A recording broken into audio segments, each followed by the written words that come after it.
اس آیت کریمہ میں بھی جس کا آغاز اس سورہ میں جس کا آغاز اس آیت کریمہ سے ہو رہا ہے، قل هو اللہ احد، اے میرے حبیب ان سے کہہ دو وہ اللہ احد ہے، یعنی ذہن میں تمہارے، تصور میں تمہارے، خیال میں تمہارے، عقیدے میں تمہارے اللہ ہے، مگر وہ اللہ مانو جو وحدہ لا شریک ہے۔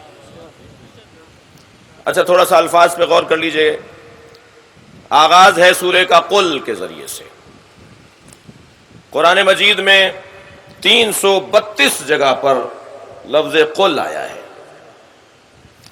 اور معروف ہے کہ جی 4 قل، جبکہ قرآن میں 4 قل نہیں ہے، 5 قل ہیں۔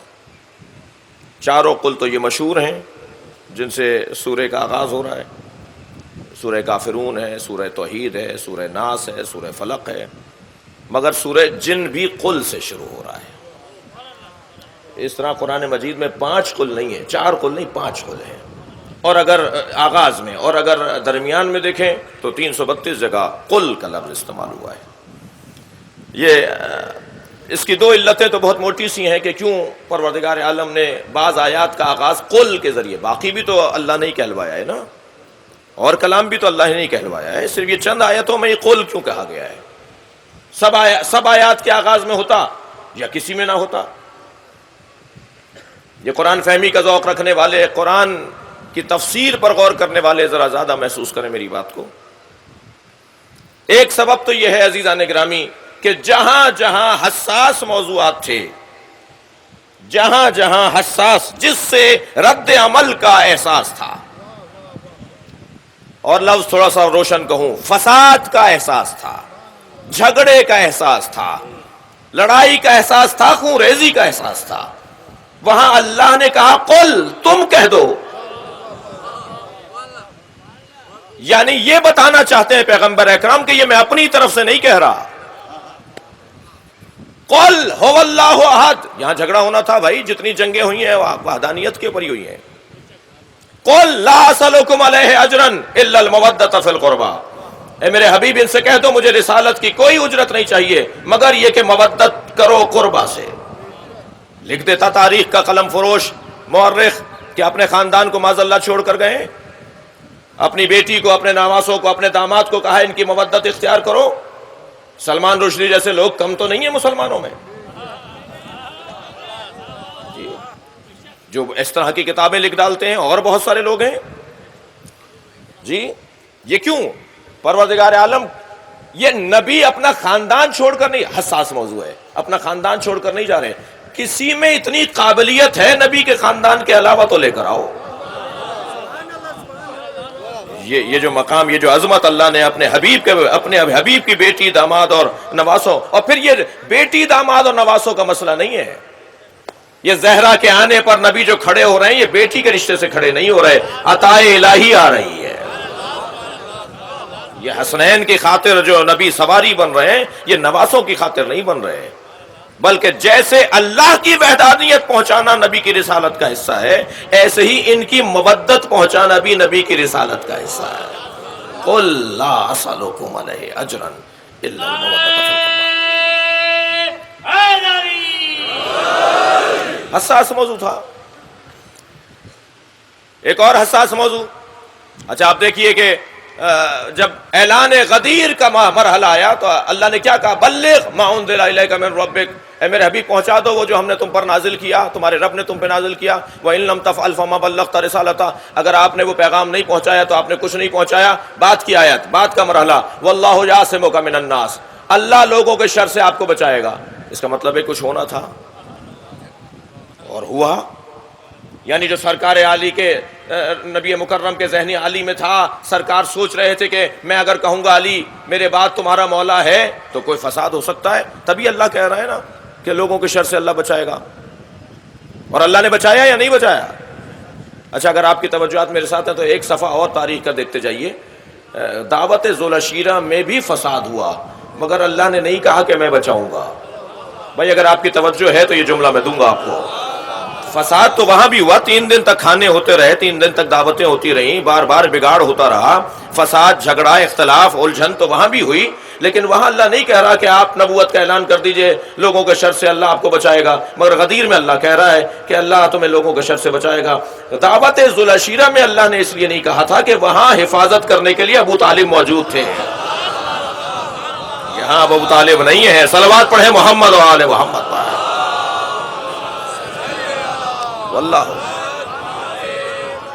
واللہ یعصمک من الناس، اللہ لوگوں کے شر سے آپ کو بچائے گا۔ اور ہوا حارث ابن نعمان فہری نے جب آ کے بڑھ کر کہا کہ یہ آپ نے اپنی طرف سے کہا ہے یا آپ کے اللہ نے آپ کو کہا ہے کہ علی کو مولا بنا دیجئے، تو نبی مکرم نے فرمایا میں تو کوئی بات کہتا ہی نہیں ہوں مگر یہ کہ وہ وحی ہوتی ہے۔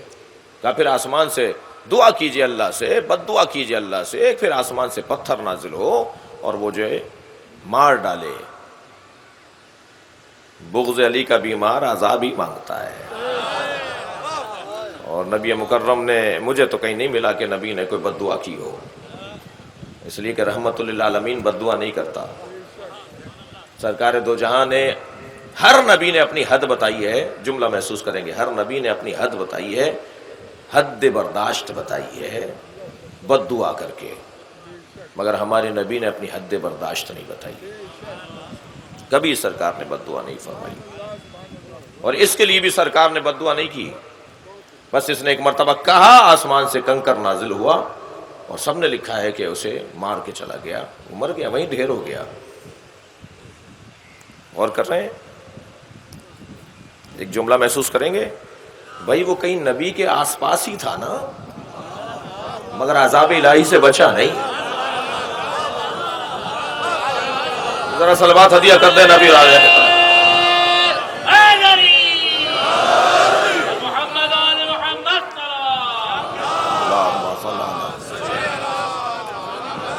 خانہ کعبہ گرانے والا بھی عذاب الہی سے نہیں بچتا، اور مولود کعبہ کا مخالف بھی عذاب الہی سے نہیں بچتا۔ حساس موضوع تھا، لہذا فرمایا واللہ یعصمک من الناس، لوگوں کے شر سے اللہ تمہیں بچائے گا۔ فَقُلْ تَعَالَوْا نَدْعُ أَبْنَاءَنَا، یہاں پہ قل وہ 332 جگہوں میں سے ایک اور جگہ۔ فَمَنْ حَاجَّكَ مِنْ بَعْدِ مَا جَاءَكَ مِنَ الْعِلْمِ، جب علم آ جائے، دلیل آ جائے، استدلال آ جائے، اس کے بعد بھی اگر کوئی رد کرے اور کٹ حجتی کرے اور بات کو نہ تسلیم کرے، اس کی مذمت آ رہی ہے قرآن میں، یا دلیل دو یا دلیل لو، یا قائل کرو یا قائل ہو جاؤ۔ ہم سب کو فرزندان دلیل ہونا چاہیے، دلیل کے آگے کسی کو نہیں ٹکنا چاہیے۔ دلیل نہیں ہے تو مانو، اور دلیل ہے تو منواؤ۔ مذمت آئی ہے ان لوگوں کی جو بحث و مباحثہ کرتے ہیں، الجھنیں ڈال رہے ہوتے ہیں۔ بات روشن ہے، بات واضح ہے، اس کے علاوہ چارہ نہیں ہے، اس کے علاوہ آپ کے پاس کوئی حل نہیں ہے، اور مانیں گے بھی نہیں۔ یا تو حل لائیے۔ 85 مباحث ہیں، 85 بحثیں ہیں اسلامی تعلیمات میں۔ جو ایک سوال ذہن میں آتا ہے، بہت سارے لوگ تو اللہ ہم سب کو طالب علم رکھے، آخری وقت تک ہمیں تعلیم رکھے، طالب علم رکھے۔ اور معصوم ارشاد فرماتا ہے نحن العلماء وشیعتنا متعلمون، ہم عالم ہیں، ہمارے شیعہ طالب علم ہیں۔ ہم سب کو طالب علم رہنا چاہیے، آخری دم تک طالب علم۔ اور طالب علم کا کام کیا ہے؟ طالب علم کا کام یہ ہے کہ دلیل آ جانے پر قانع ہو جائے، قائل ہو جائے، یا دلیل کو رد کرے۔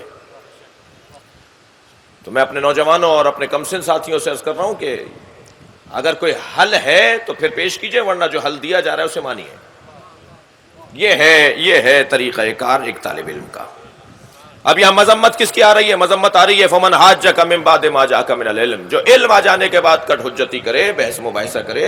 فقل، اب وہی حساس موضوع، فقل کہہ دو میرے حبیب، تعالو لے آؤ، ندعو، ہم بھی بلاتے ہیں، ابناءنا و ابناءکم، ہم اپنے بیٹوں کو لے کر آتے ہیں، تم اپنے بیٹوں کو لے کر آؤ، ہم اپنی بیٹیوں کو لاتے ہیں، تم اپنی بیٹیوں کو لاؤ، ہم اپنے نفسوں کو لاتے ہیں، تم اپنے نفسوں کو لے کر آؤ۔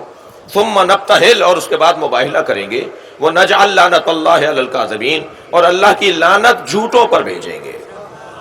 لعنت اللہ کی ہوگی، بھیجیں گے یہ۔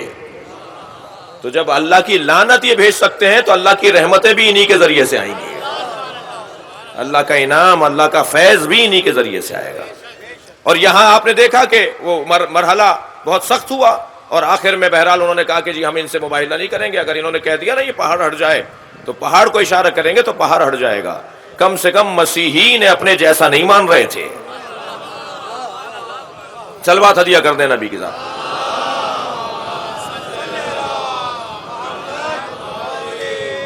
یہاں بھی حساس موضوع تھا.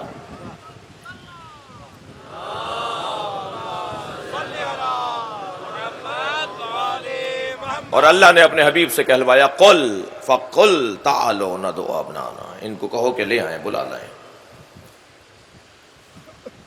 یہ بھی حساس موضوع. ایک اور حساس موضوع سن لیجیے.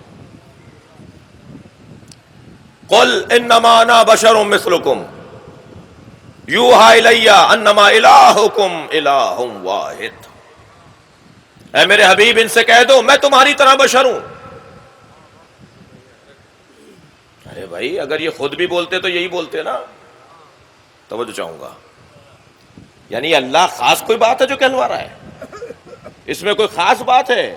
ہاں اگر کہلوایا کچھ اور کہلوایا جاتا تو سمجھ میں آتا، لیکن اللہ کہلوا رہا ہے، خود نہیں کہہ رہے. اس کے دو پہلوؤں پر میں اہل دقت سے توجہ چاہوں گا. ایک تو یہی کہ بھائی نبی خود بھی کہتے اپنے بارے میں، کوئی پوچھتا آپ کون ہیں کیا کہتے؟ یہی کہتے نا جو مراد ہے لوگوں کی.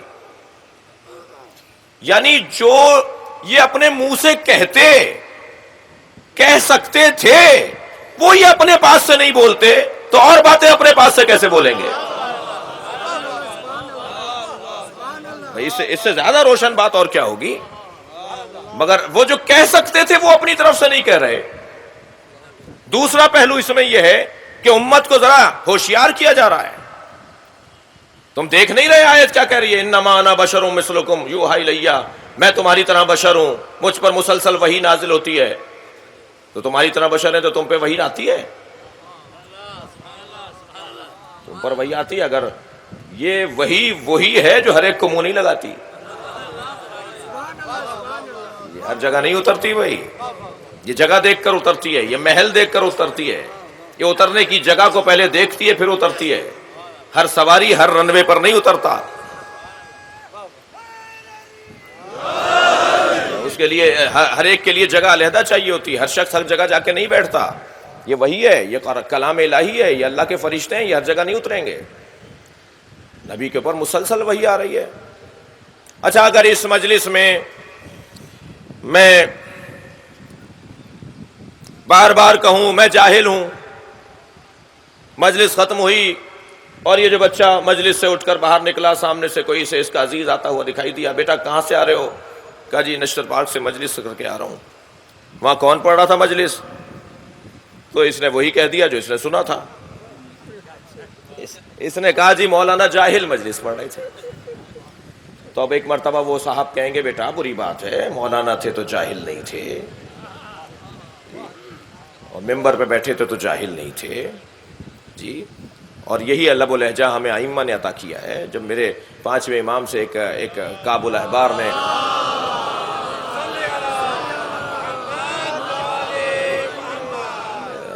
حضرت سے اس نے کہا نا کہ آپ عالم ہیں، حضرت نے فرمایا میں جاہل نہیں ہوں. صلوات پڑھے ذرا محمد و آل محمد.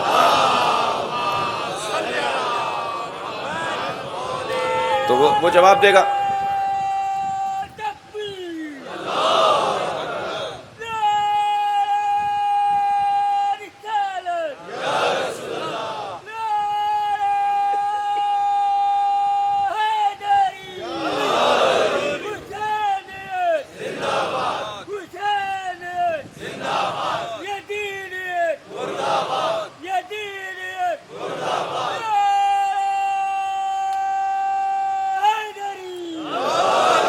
غور فرمائیں گے. اب جواب یہی آئے گا نا اس کا کہ بیٹا اگر مولانا تھے تو جاہل نہیں تھے. کہا حضور وہ تو خود کہہ رہے تھے کہ میں جاہل ہوں.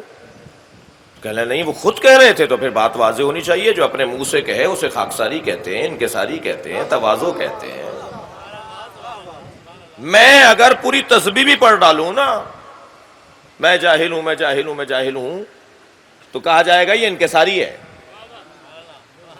لیکن اگر حضرت آیت اللہ سیستانی، حضرت آیت اللہ حافظ بشیر، حضرت آیت اللہ خامنئی، ہمارا کوئی مرجع، ہمارا کوئی بزرگ مجھے کوئی خط لکھ دے نا کہ شہنشاہ حسین جاہل، تو یہی سند بن جائے گی. یہی ڈگری بن جائے گی. اللہ کیوں نہیں کہہ رہا کہ تم ان کی طرح بشر ہو؟ تم کہہ دو میں تمہاری طرح بشر ہوں.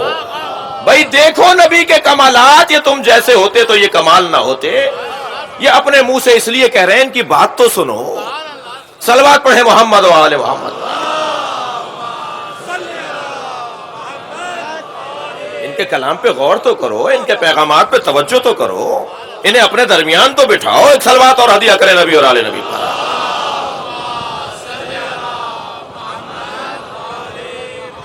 توجہ چاہوں گا عزیزان گرامی. اب یہاں بھی حساس موضوع تھا. اللہ نے کہلوائے تم کہہ دو، تاکہ لوگ نبی کا کہنا بھی دیکھیں تو اللہ نہ سمجھیں، اور کمالات کو دیکھیں تو اپنے جیسا نہ سمجھیں. اللہ اکبر. جس علی کے بارے میں کوئی جرت نہیں کر سکتا اپنے جیسا بولنے کی، وہ علی نبی کا لعاب لیتے ہیں تو سلونی کا دعویٰ کرتے ہیں. شاید نبی کے بارے میں تو بہت سو نے جرتیں کر لیں، شاید سرکار کے بارے میں تو بہت سو نے جرتیں کر لیں کہ ہم جیسے ہیں. ڈھونڈیے ذرا امت میں کسی کو کہ کوئی کہے کہ ہم علی ہم جیسے ہیں. اسی امت میں ڈھونڈیے کسی کو جو یہ کہے کہ علی ہم جیسے ہیں. نبی ہم جیسے والے تو مل جائیں گے آپ کو. بھائی غور نہیں کر رہے آپ حضرات. اگر کوئی امت میں نہیں ملے گا جو یہ کہے کہ علی ہم جیسے ہیں، اور جس علی کے بارے میں کوئی جرت نہیں کر سکتا کہ علی ہم جیسے ہیں، وہ علی کہہ رہے ہیں خبردار مجھے نبی کے برابر نہ کہنا. ھذا لعاب النبی، میرا علم لعاب نبی ہے. میں نے پہلی گھٹی پہلی غذا نبی کا لعاب لیا ہے، اور اتنا اتنا اتنا علم مجھے اللہ نے نبی کے لعاب میں عطا کیا کہ تورات سناؤں، انجیل سناؤں، زبور سناؤں، یا رسول اللہ قرآن سناؤں. میں زمین کے رستوں سے زیادہ آسمان کے رستے جانتا ہوں. کوئی اگر علی کو دیکھا دیکھی میں بول بھی دیتا نا تو نبھانا مشکل ہو جاتا. بول کے دکھاؤ یہ جملہ کہ میں زمین کے رستوں سے زیادہ آسمان کے رستے جانتا ہوں. سنبھالنا مشکل ہو جائے گا یہ جملہ. آسمانوں کی خلقت پہ جو مولا علی بات کر رہے ہیں نا، کہ اللہ نے آسمانوں کو کیسے خلق کیا ہے، اللہ نے فرشتوں کی کتنی قسمیں بیان کی ہیں، کسی میں جرت نہیں ہے کہ یہ بیان دے سکے. صلوات پڑھیں محمد و آل محمد.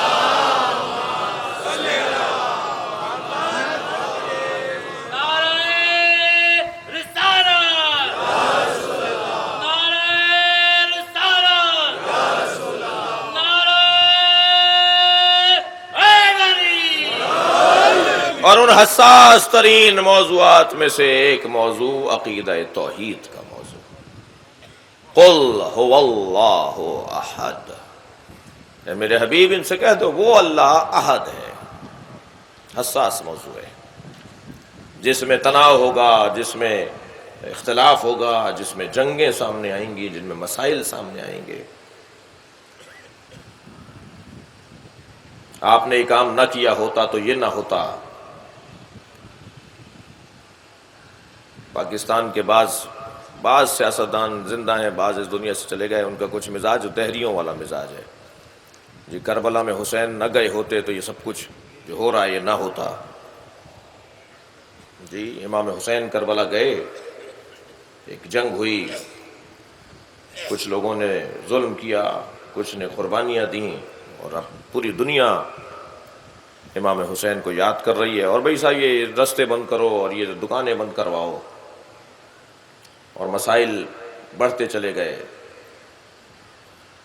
تو اور بات پیچھے چلے جائیے تھوڑا سا. اگر پیغمبر نے لا الہ الا اللہ نہ پڑھوایا ہوتا تو کوئی فساد ہی نہ ہوتا معاذ اللہ. پھر تم اپنے بارے میں طے کرو کہ تم مسلمان بھی ہو یا نہیں. مگر امام حسین کو جو اس دید سے دیکھتا ہے نا کہ حسین ابن علی اپنی بات کے دھنی، اصولوں کے پابند، قانون اور اصول پر اپنی جان دے سکتے ہیں، ظالم کے آگے جھک نہیں سکتے. کسی دھونس سے بات کرنے والے کے آگے حسین متاثر نہیں ہوتے اس سے جو دھونس سے بات کر رہا ہو، روب سے بات کر رہا ہو. استعمار سے، زبردستی بات کرنے والے، اپنے مفاد میں سب کو چلانے والوں سے حسین ابن علی کا کوئی تعلق نہیں ہے، بلکہ حسین کی کھلی دشمنی ہے. حسینیت کی ہاں سے آشنا نہیں ہے وہ جو استعمار کے آگے جھکتے ہیں. اور پھر اسی زاویے سے بعض اسی ملک کے اندر اور عالمی سطح پر بڑے بڑے نام ہیں. میں ممبر کا ادب اور ممبر کے کچھ حرمت ہے جس کی خاطر نام نہیں لے رہا. بڑے بڑے نام ہیں عالمی سطح پر، غیر مسلم اور مسلم دہریے، جو مسلمانوں میں دہریے ہیں، جو مسلمان گھر میں تو پیدا ہوئے ہیں مگر انہوں نے اسلام کو سمجھا نہیں، ان کو نہیں سمجھایا گیا، ان تک پہنچی نہیں بات، مگر امام حسین کی عظمت کے وہ قائل ہیں. لقن صاحب کا وہ جملہ تکرار کر رہا ہوں، فرماتے ہیں اللہ کے وجود پر لاکھوں دلیلیں ایک طرف اور عصر عاشور حسین کا اطمینان دلیل وجود الہی ایک طرف.